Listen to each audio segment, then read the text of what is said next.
I just immediately pushed him off my body, as in he was caught off guard. He was so surprised. I stood up immediately. I was already crying. 1, 2, 3, 4.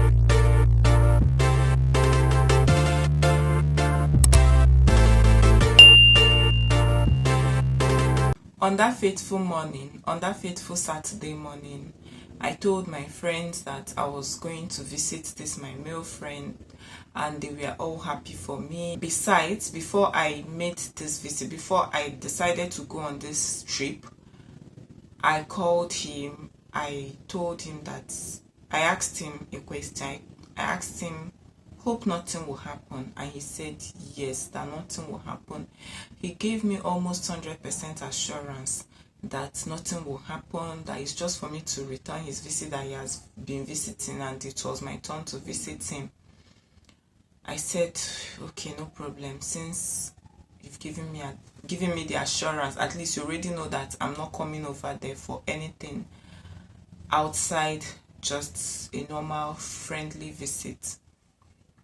Quite alright, we were friends. We didn't define our relationship as per we were dating, but we knew we were more than friends, because he would always talk to me about marriage, about getting married to me and stuff like that. And I also liked him. On my way to his house, on my way to their lodge, because he also was a student then in his final year. On my way to their lodge, I was scared. I was low-key scared. Throughout my journey to the place, I was praying. Their school is not so far from our school, but it is quite far. So all those times, I was praying. By the time I got to the house, to his lodge, he was the only student around. Others were not around. I guess they were on break then. But he had to come over just so I could visit him. Others were not around. It was just the two of us. Meanwhile, the room, I don't know if there was chair or not, but I know I sat on the bed. He joined me. We talked. He asked me if he comes for my hand in marriage at that time, will I agree? Will I want to marry him? I told him sure, that why not, but I don't think my mom will agree, because my mom always said she wants her children to graduate, to become graduates and get a job before they get married. So I don't know if it will sit well with her, but for me, I'm fine. He said okay. That was the only thing he asked me, and that was the only major conversation I think we had. So the next thing, he started kissing me. As I then, like I mentioned before, I didn't know so many things. I was just 19. 19, I know, is not just, but I know I didn't know some things that I know today. And to me, kissing, okay, no problem, we can kiss, but don't go down. From kissing, he started telling me stuff like, please, I should make him feel like a man. I should make him feel like a man. And I'm like, make you feel like a man? How? What do you mean by that? He now said I should just calm down, that we're not having sex, that he would tell me, he would show me. I was like, ha. I was just looking at him. I was even lost. The next thing, he brought Vaseline and told me to turn my back. So I laid like this. The next thing, he started rubbing Vaseline on my laps, and the next thing, I was like this already on the bed, but I noticed he was rubbing Vaseline on my back. And the next thing, I started feeling something, not inside, on my laps though. And I was wearing tights, my undies, they were still on. So as I was feeling that stuff, I was like, what are you doing? What is this? Then I was already feeling devastated. I was already feeling so bad. I was already feeling so bad. I didn't know what to do. What I did was I just calmed down. One mind just said I should relax. I just relaxed. He felt that I was already relaxed. and the next thing I just pushed him. Like, where I even got the strength to do that push, I don't know. I just immediately pushed him off my body, as in he was caught off guard. He was so surprised. I stood up immediately. I was already crying. I was like, what is the meaning of this? How do you explain this? Like, what is the meaning of this? I was so scared. I was so scared because I noticed some drops on my tights, and I'm like, who knows if something has entered? I was just thinking so many things, like so many things were just going through my head. He told me that nothing happened, that he didn't do anything. I told him that I was already going. I packed my stuff and left. When I got back to the school, I went straight to the chapel. I went to pray. And one of the reasons I decided to make this visit was because he had visited me. The first time he told me to return his visit, I said, okay, no problem. All of a sudden, I told him I wasn't coming again. And he got so mad. He stopped picking my calls. He stopped calling. He sent me a text. I should go my way. That I don't have anything to do with him. And all sorts, that in fact it is the end of the whole thing, the whole friendship and anything that we may call it. And I felt so bad because I was telling myself, this guy has been so nice to you. It's not even like you are going there to do anything bad. You are going there to do something. He has assured you that nothing will happen, that when you come he won't touch you, nothing will happen. It's just for you people to hang out and all. But my naive mind, my 19 years old mind, didn't tell me that how will a guy tell you to come over to his house and nothing will happen? How will a guy tell you to come over his house just for visiting sake? Nothing will happen.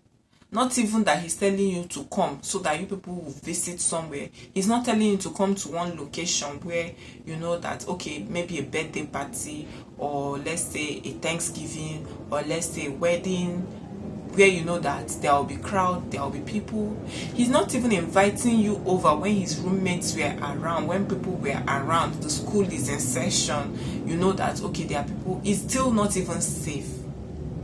He's inviting you when the school is out of session, students were on vacation. He had to make a trip down to the place and tell you to come over. I didn't think about so many things.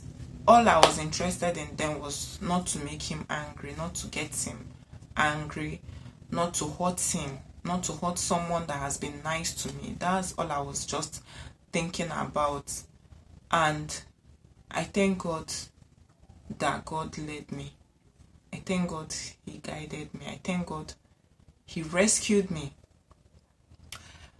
As I was in the chapel, I was praying, telling God to flush away whatever because I was even thinking about the whole kissing thing. That was even my major problem. I was saying God to flush away whatever he has imputed in me through the kissing and through whatever that transpired. I was begging for forgiveness. I was so restless. The tears I cried that day. I cried. So, on my way back to the hostel from the chapel, I met a reverend sister, a student. I think she was a student then. Yeah, she was a student then. I saw the reverend sister. I went to her and told her, sister, that I want to tell her something. She said I should come. I think this was already 1 week after. So I met this reverend sister. I told her I wanted to speak to her. She said okay. We went to a private place. I narrated everything to her. I told her that it's even possible that I'm ovulating, and I don't even know. I can't even explain the whole thing. And she cancelled me. She told me I should not be worried, that nothing happened, that I'm not pregnant, that nothing even happened, not to talk of pregnant. That is, except we did something, except something actually happened before I can talk of pregnancy. I told her no, that my underwears were on but I don't know if by mistake anything slipped through my underwears. She said no, that I shouldn't be worried. I wasn't myself throughout that period until I saw my period. My mind just did like this. And it didn't end there. Almost 5 years later, I was indirectly thinking about diseases. I was saying, what if this guy had a disease and had transferred it to me? You know, what if? All the what ifs, what if? I was living my normal life, but once in a while, the thought creeps in and I get scared for some time and it leaves me until 2018 when I got a job somewhere and they required a medical test. And I told myself, this, because I didn't even bother going for any test. I didn't even want to think about it because I was so scared. I told myself, okay, this is the time to know. But low-key, I was saying, God, I know that prayer I made, you answered. I was trusting God. So by the time I went for tests, all my tests came out okay and I was so happy. I think that was when I finally got over the fear of what happened on that fateful Saturday morning. What I can tell my teen girls, my teen boys, be confident. Don't allow anybody intimidate you. If you don't want to visit, do not visit. If you know that, you already know that the visit is not okay for you, don't be like me. If he says he's not going to call you again, or if she says no contact again, in fact, you are not going to be my friend again, let it be. So be it. Allow them be and go your own way. All contacts should be in the open space.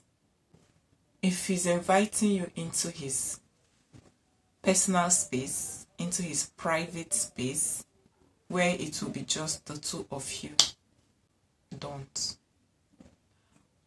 be intimidated into doing it. More videos will be coming up. As regarding virginity, sexual purity, and much more. Stay tuned, turn on the notification bell, subscribe, turn on the notification bell, like my video, comment, share your opinion, share your thoughts, judge me all you can, and I'll see you guys in my next video. Bye.